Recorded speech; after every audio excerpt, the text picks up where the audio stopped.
Rose, talking a little bit about you're going to Denver, you have a job opportunity. I do. Your partner's there. This is all you got. This is all I got. I think that's pretty cool, first of all. Thanks. And I was just asking you about, your gay lifestyle.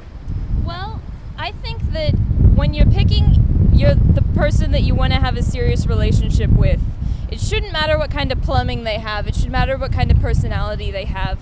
I mean, distinct from... Sorry, I have to laugh at the plumbing analogy. That's Thank a little you. funny, right? Just a little, yeah. It's a little graphic. But I think it really, odd. I think it really well illustrates the difference between biological sex Yep. and psychological gender. And that, I think that I'm someone who has a very female biological sex and a very male psychological gender, and that, I'm very competitive, I'm aggressive, I'm disorganized. Wait, are you saying all males are disorganized? No, but statistically they are less organized than women. And so when I'm looking for someone to spend my life with, I look at someone who's the complement of that. Okay. And usually that's a woman, sometimes it's a man. So you're bisexual then? Yeah. I mean, it doesn't matter to me whether you have a penis or a vagina. What matters to me is that you're at least 3 inches. I would have preferred the plumbing analogy on that one. Yeah. Sorry. No, just kidding. I mean, what I go for is people who are shorter than me, dark skin color, long brown hair, really neat, really organized, really sweet, good at talking about their feelings. Male or female? Doesn't matter. Okay, I've always wanted to ask a person this. Okay. I'm pretty sure you're cool with my questions. No, You're I'm pretty cool straightforward. with anything. You have to admit though that the whole the lesbian or gay approach, like the plumbing just doesn't fit. It doesn't work like that. So how do you overcome that? Well, it really depends on what you want to do. I mean, actually, lesbian sex is, from a medical perspective, safer than straight sex because you're actually less likely to contract an STD, have some kind of injury if you're scissoring than if you're having heterosexual contact. For me, Again, I'd prefer the plumbing. Good. Thank you for being so honest. That's good. I don't think that Haven't heard it in a while. having the absolute best sex I can possibly have is not really that important to me. Okay. I mean, I've only ever had sex with one person in my life, and that's the person I'm with now. And the decision to do that was not based on we are perfectly biologically configured to reproduce. It was just that's the person who I really felt like I wanted to bond with, Okay, So, well, another question. When did you start switching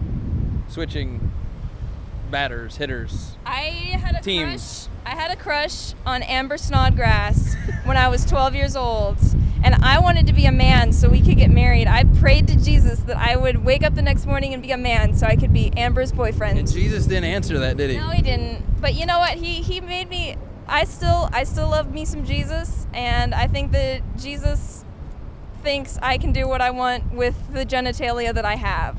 So, from your perspective, what role does Jesus play in your life? Does he? I'm not sure if maybe not just Jesus, but I really believe in God. I think that God, my beliefs are really informed by like Native American pantheism, the idea that like everything represents God, that God kind of is everything and is in everything. So would that mean you're God then, or I'm God, or?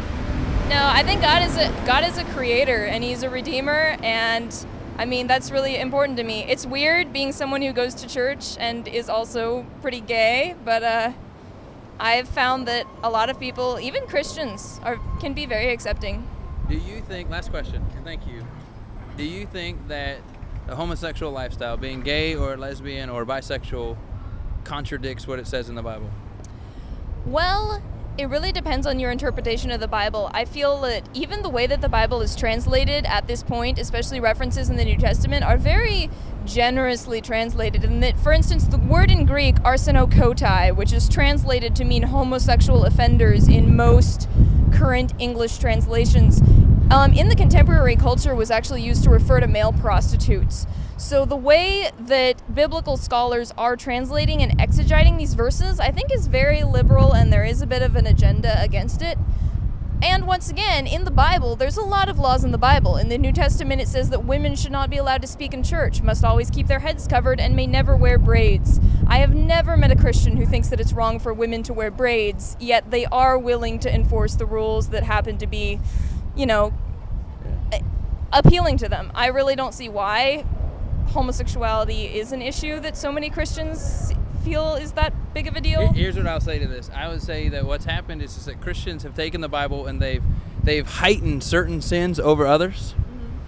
And so I would agree to some context that homosexuality, I do think it's a sin. Because I think in 1 Corinthians 6, it does make a distinction between the male prostitutes and the homosexuals. I think there are different words. And so, but here's the deal though. Why is it that Christians have a higher divorce rate than any other faith group? Because they've lost their focus on Jesus. I mean, I agree. Leviticus 19, is it 19? I mean, the Bible very, very strongly condemns defiling of the body through gluttony, but Absolutely. I see a lot of fat Christians. I agree. And so here's what I was going to say. In 1 Corinthians 6, there's no levels. Like, it's homosexuals, it's drunkards, it's revilers, it's swindlers. It's a lifestyle is what it's saying of sin. Now, don't hear me say I'm pointing fingers. I'm just telling you that what we've done is we've just pulled one out and said that one's bad. But I agree. Gluttony is bad. If it's a lifestyle, it's bad. 1 Corinthians 6 is pretty clear, whether you like it or not. It says that if you actually trust Jesus, that's not your lifestyle anymore.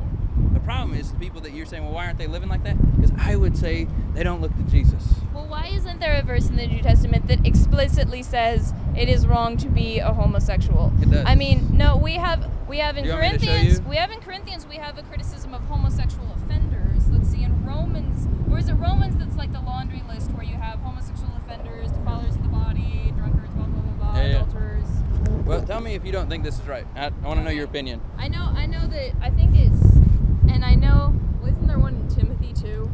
I don't know. Let me show you one and you tell me, you interpret this. Okay. Rose, the bisexual, is going to interpret the scriptures. From Kyle, the heterosexual. No judge. No judge. I mean, labels. I don't think it's wrong to be heterosexual. Might not. Why don't we have our own parades? I don't personally agree with it. I don't think it's maybe what God wants for people's heterosexuality. I don't think maybe it's what God wants for all people. But you know what? As a Christian, I feel like it's not my place to judge you for being heterosexual. I agree. And even if I don't think it's okay, you know what? I still respect your choices. Thank you. Okay, now so tell me this. Give that speech to someone instead of giving it. And you didn't have to beat me over the head with it. No, sir. No, and I really appreciate you coming out and saying what you believe, because I don't like it when Christians pretend they're okay with me being gay and then snicker behind my back, because I've had that happen. I mean, if you're against it, that's cool. I mean, beliefs are beliefs. Yeah. But somebody needs to take a stance for whatever they believe in. All right, tell me this. Okay, just read this out loud, verse 9 and following. And I just want to know, we're going to have a Bible study right here in the corner. I love it. All right. My ride might show up. Okay, that's all right. And I got to catch mine, so we're doing good. See. Okay, verse 9. Just read this out loud, and all I want you to do is just tell me what you think. Just read it out loud. Do not be deceived. No sexually immoral people, idolaters, adulterers, male prostitutes, homosexuals, thieves, greedy people, drunkards, revilers, or swindlers will inherit God's kingdom. Keep going. Let's see. Some of you were like this, but you were washed, you were sanctified, you were justified in the name of the Lord Jesus Christ and the Spirit of our God. See, but then that right there, homosexuals, what's being translated as homosexuals in the Greek literally means, it's arsenokotai, it's defilers of the body. I mean, the fact that very ambiguous term is translated to a very specific meaning, not people who defile the body in any way, people who defile the body through, say, sodomy. I think that's a very liberal translation. I mean, if you look at contemporary writings at the time, that word arsenokotai was used to refer to shrine prostitutes and pedophiles. Why are we narrowing that definition down to just homosexuals? So, okay, I hear you. Let's see what else we got. We got one in Romans. No, but hang on though. Finish that one. So, your whole argument for not embracing this is based on the original Greek context. That's true. That's it? Also, I think that even if the Bible did explicitly condemn homosexuality, if it did say it is wrong to be gay in any situation ever, that also might be an item that was cultural to the time. For instance, in the Bible, it was the responsibility of the church to care for orphans and widows. Do we see churches doing that now? Some churches do. I mean, there's a lot of things in the New Testament which were cultural at that time and the church is thrown out. So do you think the church is effective today? I used to volunteer for this foster care agency, and it really breaks my heart that the people who are adopting foundling children and fulfilling that biblical calling to caring for the people in our society who cannot care for themselves, it's gay couples, and the church has so reviled, homosexual monogamy, but there's such a positive force in our culture providing homes for these kids that I see, suffering in the foster care system. And I think it's so unjust that heterosexual Christians will point the finger and say, you're destroying the family, when it's heterosexuals and statistically Christians who are having unplanned pregnancies and putting kids in foster care. I totally agree. Here's my one last thought. Thanks. There's a story in the book about the adulterous woman. Yeah. Okay? She's heterosexual. Yeah. Okay? Having sex with somebody else's husband. She gets in trouble. She gets put in front of everybody. Do you know this story? Yeah. And so then she comes, and what does Jesus tell him to do? Jesus writes something on the ground. No one knows what he wrote. And he says, let you who are without sin cast the first stone. And how many people threw the stone? No one. Here's what happens in society. I think society today, even the church, is throwing the stones. I think we've forgotten when Jesus says, hey, who doesn't sin, throw the stone. Yeah. What happens is you perceive the church as I'm saying, I'm throwing it at you, I'm throwing it at you.